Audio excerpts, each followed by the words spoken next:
Donc, bonjour à tous.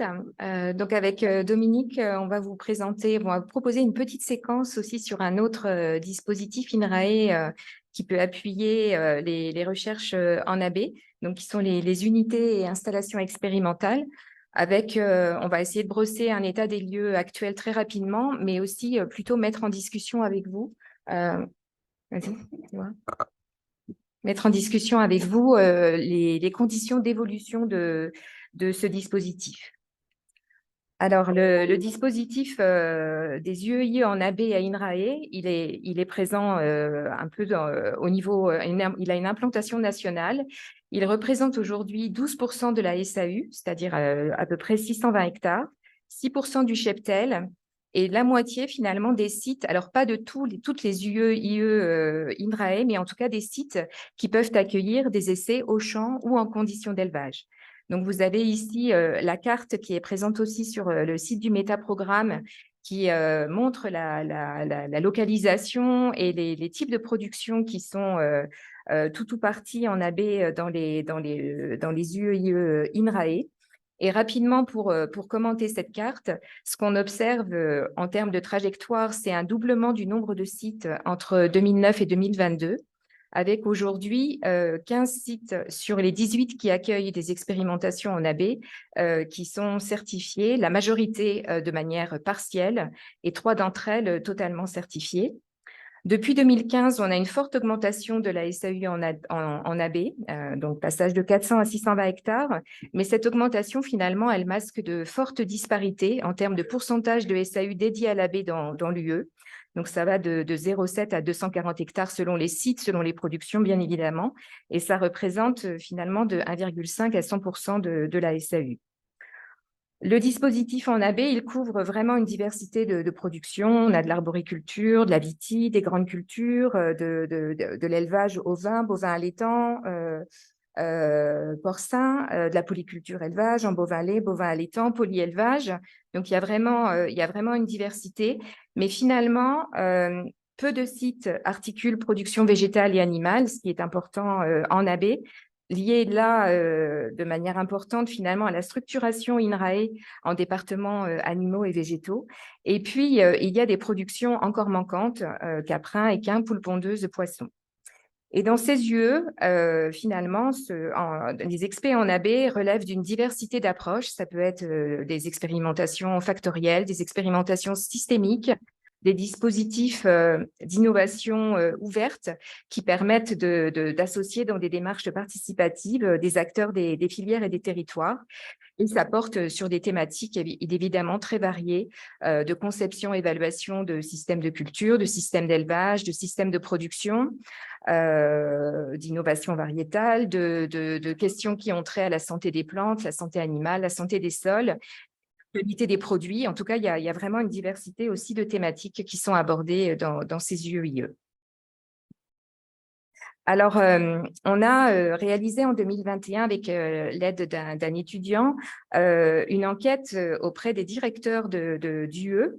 Et finalement, ils nous ont relayé pas mal de questions posées pour l'évolution à venir de ce dispositif, à la fois qui ont dû évoluer aussi depuis 2021, à la fois en termes de progression des surfaces en AB versus de questionnement sur le maintien de ces surfaces en AB pour des UEIE qui sont déjà partiellement convertis, ou bien en termes de conversion pour les UE qui n'y sont pas.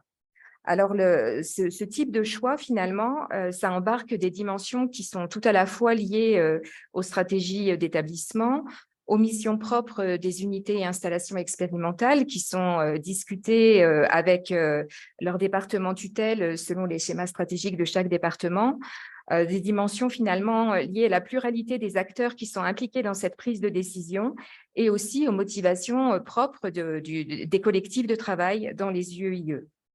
Et dans cette enquête, on a parlé pas mal hier de freins et leviers. On a essayé de reconstituer un petit peu ce qui avait été les éléments déclencheurs de la conversion pour les unités qui se sont converties. Et en fait, on se rend compte que ces éléments, ils peuvent soit être à l'initiative des UE, Ça peut être des démarches très partagées, internes, et puis partagées avec des scientifiques lors des évaluations collectives d'unité, dans des groupes de travail, ou ça peut être des initiatives plus personnelles portées par un ou une ingénieure de l'unité expérimentale ou un petit groupe d'ingénieurs. Mais ces éléments déclencheurs peuvent être aussi à l'initiative des équipes de recherche qui sont intéressées pour expérimenter dans des conditions AB. Le choix de conversion, il est aussi favorisé par des interactions entre unités expérimentales INRAE, mais aussi avec des acteurs de la R&D et aussi avec des agriculteurs en bio. Il est favorisé aussi par la trajectoire de l'UE, et en particulier, est-ce qu'elle a eu une expérience antérieure sur des techniques de réduction des pesticides, par exemple, par des dispositifs de soutien financier, mais ce qui revenait beaucoup dans les échanges aussi, c'était que ce choix de conversion, il est favorisé quand il y a à la fois une adhésion des collectifs dans les UEIE, des unités de recherche et de leur département tutelle. Un certain nombre de freins nous ont été aussi relayés, dont j'en ai repris quelques-uns ici, qui peuvent être liés à la réglementation AB. Dans ce cas, ils sont plus présents dans les cas de conversion partielle, qui nécessitent de la traçabilité entre la partie bio, la partie qui reste conventionnelle, liés aussi aux incertitudes sur la faisabilité de la mise en œuvre de l'AB dans le contexte de l'UE. Ça peut être le coût des intrants, la restructuration des débouchés commerciaux, le manque de vétérinaires qui pratiquent des techniques de soins alternatives. Et puis aussi, ce qui nous a été relayé, c'est que ces freins peuvent être liés à des équipes de recherche parfois réticentes. Donc, on se rend compte que finalement, à la fois en termes d'éléments déclencheurs et à la fois en termes de freins, revient souvent dans les discussions l'importance des complémentarités à trouver entre unités de recherche et unités expérimentales pour faire évoluer ce dispositif. Donc, ce qu'on avait envie, en fait, dans la suite de la séquence, de vous proposer, je laisse la parole à Dominique. Voilà, l'idée, c'était plutôt de vous faire parler. Si vous pouvez prendre votre chevalet, voilà, et au verso de votre chevalet, on aimerait avoir votre avis. Pardon, elles étaient là les questions. Voilà.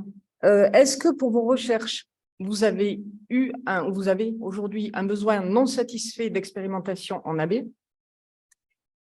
Est-ce que, petite question en plus, est-ce que vous avez déjà utilisé, pour vos recherches, est-ce que vous êtes allé déjà sur vos recherches en bio, sur des unités expérimentales, INRAE?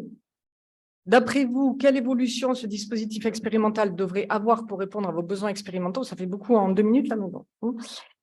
Et ensuite, est-ce que vous pouvez nous dire 2 mots sur les complémentarités que vous voyez entre les expérimentations dans nos dispositifs expérimentaux INRAE et celles que l'on peut trouver dans d'autres structures, voire en ferme?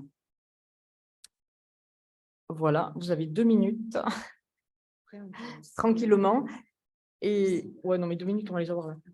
Parce que c'est hyper important pour nous d'avoir votre retour, parce que comprenez bien qu'il y a ici, on est très heureux d'accueillir ici aussi, des directeurs d'unités expérimentales ou des agents qui travaillent dans les unités expérimentales. Est-ce que vous pouvez vous lever la main, là, ceux qui sont dans ce cas-là, dans les yeux? Ouais, il y en a quand même pas mal, donc c'est cool. Assez bien regroupé là. Très bien. Sur les mêmes défis, ouais. Bon, là. Et on sent bien que pour aller plus loin dans notre dispositif INRAE sur la bio, on a besoin de vous, équipe de recherche, pour savoir si vous avez besoin de mobiliser ces dispositifs ou finalement, si vous nous dites, ben, on n'en a pas du tout besoin, on met tout dans des fermes, dont acte. Mais il faut qu'on ait le retour de votre part. Donc, merci de prendre 1 à 2 minutes pour répondre à ces questions-là. Et ensuite, vous pourrez à la rigueur compléter et on relèvera les chevalets à la sortie, hein, en même temps que vos badges, vous remettrez les chevalets, donc comme ça on aura l'info. Merci beaucoup. Non, ouais, c'était juste une question. En économie, il y a des gens qui font de l'économie expérimentale. Et une station expérimentale n'est pas nécessairement équipée pour faire ça. Mais je voulais savoir si les gens qui font de l'économie expérimentale sur les dimensions consommation, où est-ce qu'ils font ça, quoi? Est-ce qu'il y a aussi, au-delà des unités expérimentales, est-ce qu'il y a des labos d'éco-expé qui permettent de travailler là-dessus? Déjà, c'est les bases de données. Parce qu'on a un grand sujet sur les bases de données. Je sais pas, Eric, tu peux pas répondre, toi? Ouais.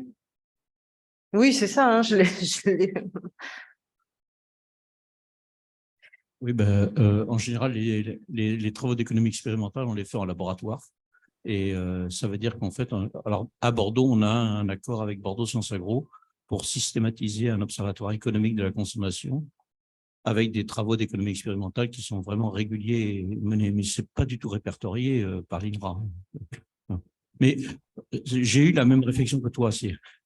On a des observatoires sur la production, on a des unités expérimentales. Et là, j'étais en train de marquer sur ma fiche, mais est-ce qu'on ne pourrait pas avoir systématiquement un observatoire économique des coûts de production dans chaque unité expérimentale? C'était ça que j'étais en train de marquer. Bon, je vais finir ma phrase.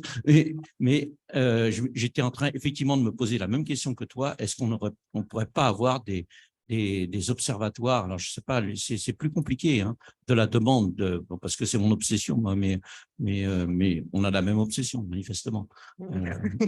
Et là, à l'INRA, on est assez dépourvu. Je suis assez d'accord.